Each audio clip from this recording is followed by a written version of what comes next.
If you have water leaking out of your pool filter backwash pipe, the most likely cause is a faulty rotor valve seal. It's easiest just to replace the entire rotor valve. Turn the power to your pump off and then release the pressure to the tank.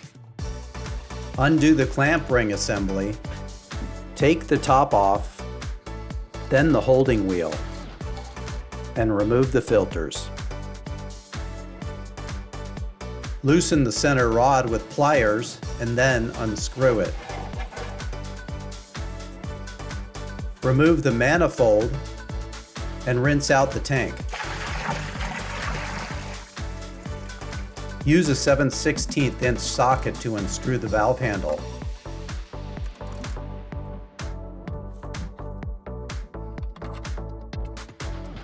It may be hard to pull the handle off. Mine was stuck, but it will eventually come off. Place some wood underneath the bottom of the valve to create some leverage to push it up through the bottom of the tank.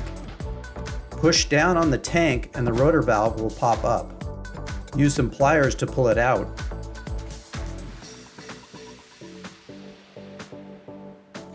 Give it another rinse. Get your new rotor valve ready. It comes all lubed and ready to install.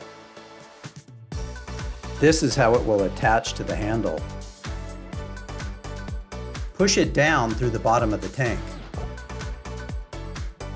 You might have to use some muscle to get it in. Mine went in pretty easily though and fit perfectly. Reattach the handle through the bottom of the rotor valve.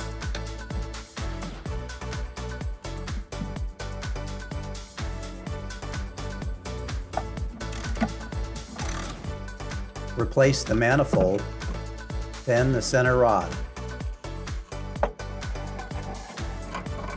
Carefully put the filters back in and secure them with the holding wheel. Clear any debris off of the side. Clean the O-ring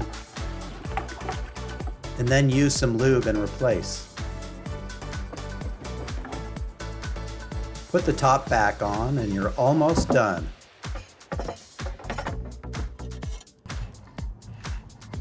Power back up, let the tank fill, and no more leaking.